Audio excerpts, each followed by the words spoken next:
Greetings, ladies and gentlemen. Congratulations. We made it to Friday.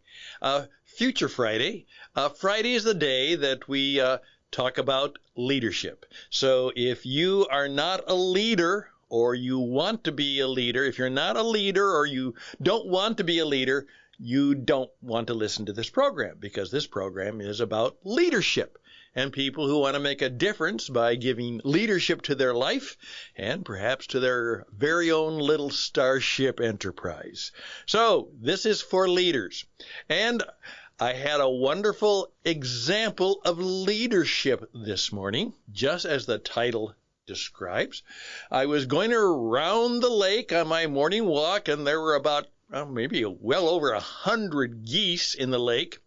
And all of a sudden, one of them decided to go, and off he or she went, and the rest followed. And they quickly got into their V, and then they accelerated, made the turn, and they were off, headed south. And the question came to me is, how in the world was that done? Who decided? How was it decided among these 150, 200 geese, which one would get to go first and be the leader? Well, there's a couple of things we need to know about leadership that perhaps we can even learn from the animals, and perhaps a little bit of a rant on that. And then, again, if you want to be a leader, you're going to have to learn how to be a sleeper. If you want to be a leader, you're going to have to learn to be a sleeper. That's the program for today. It's not too long, but it'll be, I believe, interesting and helpful and useful, and get your weekend off to a good start. And that program begins right now.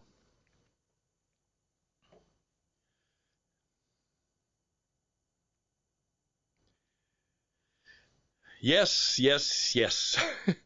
Here we are. Now, I'm going to tell you a joke that obviously has maybe some political implications, but it's only because of the context. And I heard this while I was out in cowboy land back in my good other home of Arizona. I'm from Carolina and Arizona, so I tell people I'm now from Carizona, and of course from Minnesota at some time, and occasionally I even go back there. And I might actually be paying some visits to some new situations in what I call what could be the startup kingdom, the startup spirit kingdom of the startup nation, which might be Sioux Falls, South Dakota. That's right, a town that is breeding and leading and sustaining leaders. All kinds of things. Well, here's the story from cowboy country. Two cowboys are leaning up against the corral, and the one simply says this: "You know what? I know that there's one difference between humans and animals. There really is a significant difference between humans and animals." And the other cowboy looks at him and says, "Okay, yeah, but, well, what is it?" He said, "The thing I do know is that no animal ever chooses the dumbest one to be the leader of the herd."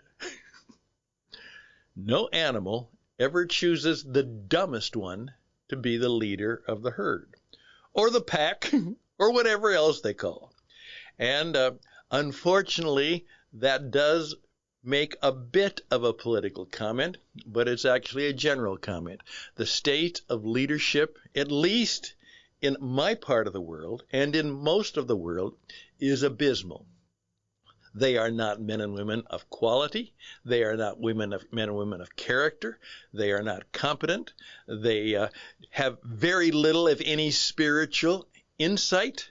They have a lack of history.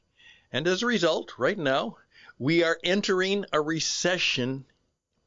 It seems the news today is, get ready, times are going to be tough, and when we most need leadership in the midst of crisis times, we have very little real leader. Now, we have leaders, but they're not learners, and they're not sleepers.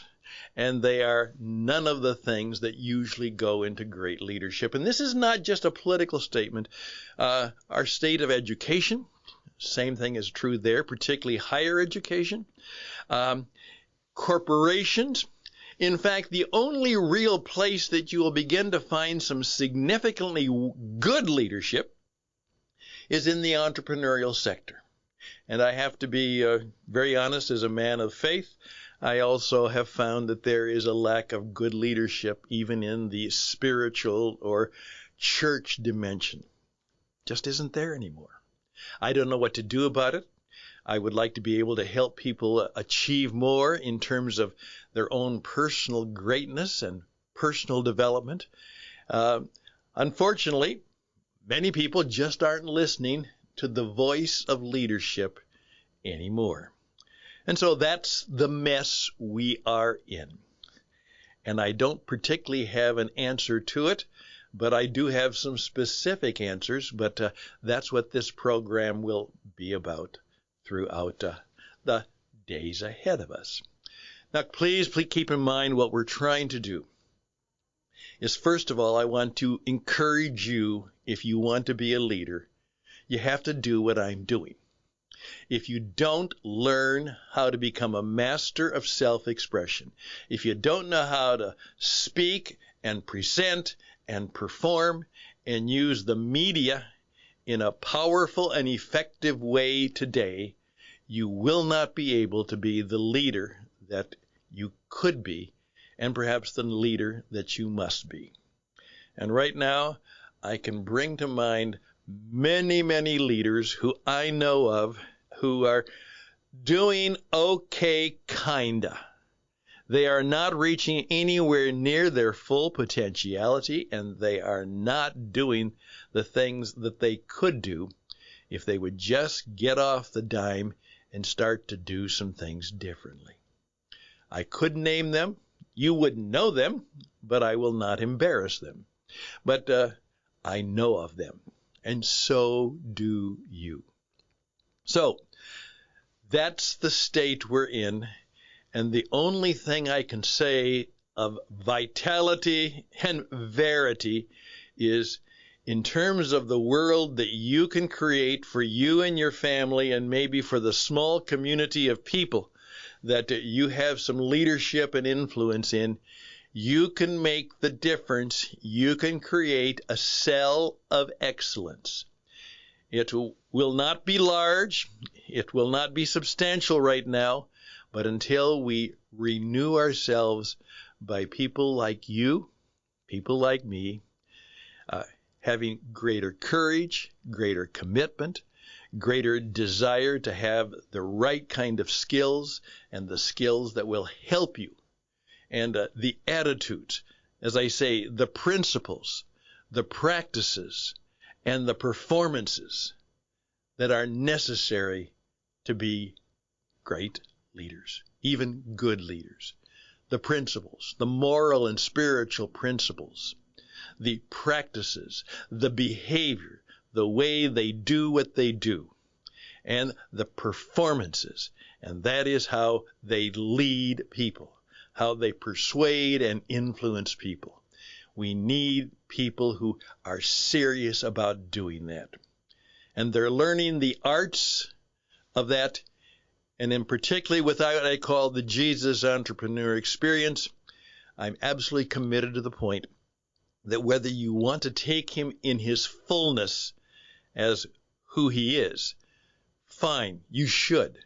But even by looking at his style, his substance, his way to school, the way he built an organization, you can learn a great deal about how life and business can and should work, because he knew. He had all of the knowledge he needed, and he had all of the capability that he needed, and all the power that he needed to do that. He gave it up in one aspect, is that in effect, he took on a form like you, so he would suffer the limitations you have, but he would also show the example of what you could be, which is what he came to do. To teach us how to be fully alive forever. So there we are at 10 minutes, and now I'm going to finish up by telling you that leaders are sleepers. We'll be right back.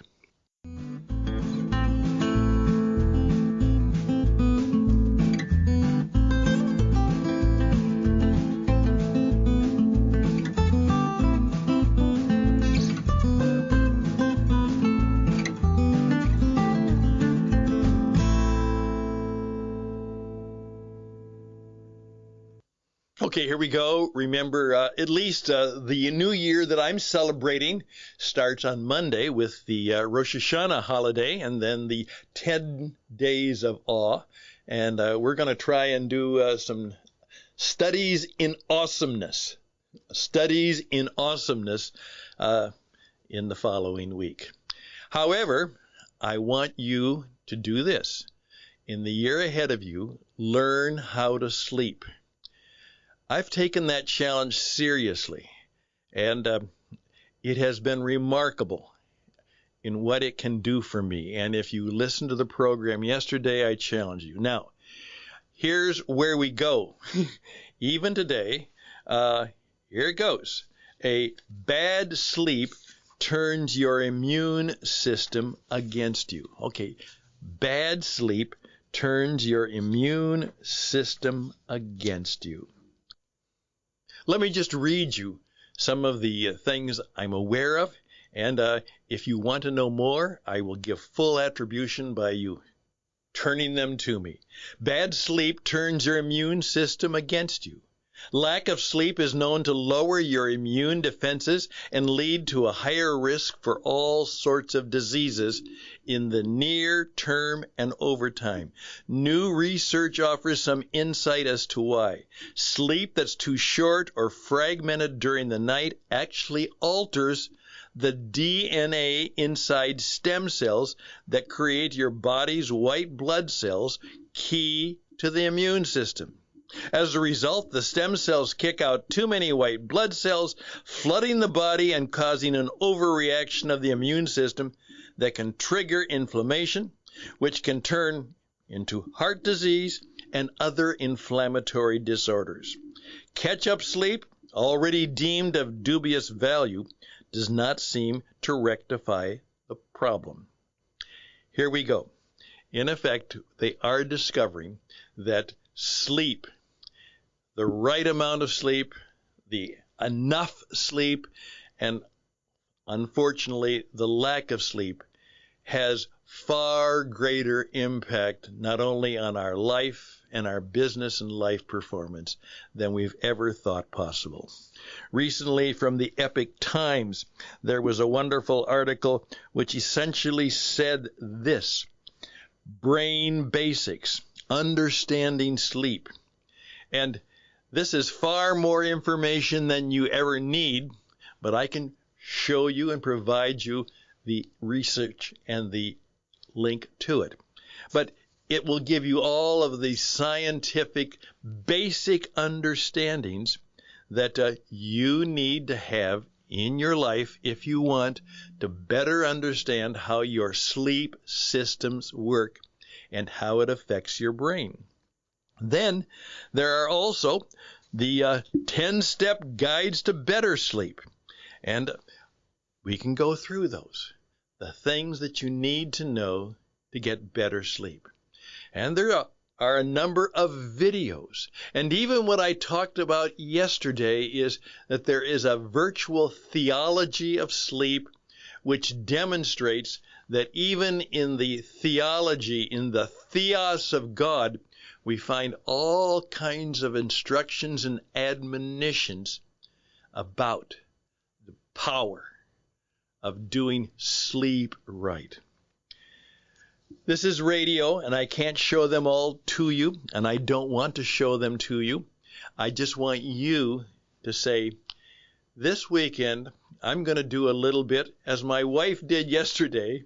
She actually had, you've heard of it, a sleep study, which is an attempt to evaluate the quality of her sleep and how she can take action. She has CPAP apnea problems, and so she has to continually try to improve the quality of her sleep.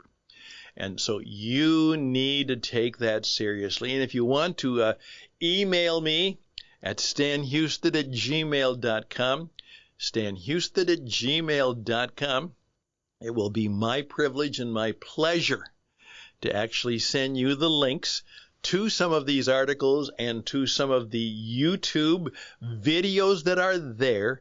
And as a result of that, you can look it up, check the experts, or at least the men and women who have a reputation for being experts, and perhaps find out what you need to know and how you can do it so that in 2023 you will be one of the people who will sleep better through what might be a difficult year.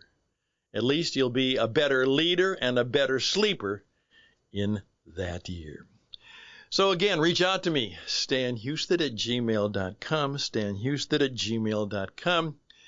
Yeah, if you happen to know how the geese choose their leader, please let me know. And of course, the cowboys were right. As far as we know, the animals don't choose the dumbest one to be the leader of the pack or the leader of the herd. All the best and blessings to you. Learn how to sleep, learn how to pray, learn how to perform at your best. And we would like to help you do that. We can help you do that. Again, stanhouston@gmail.com. Best and blessings to you. May the weekend go well for you. Time for rest, reflection, relaxation, and worship. All four. Do all four. And it will be a good weekend. Take care, and bye for now.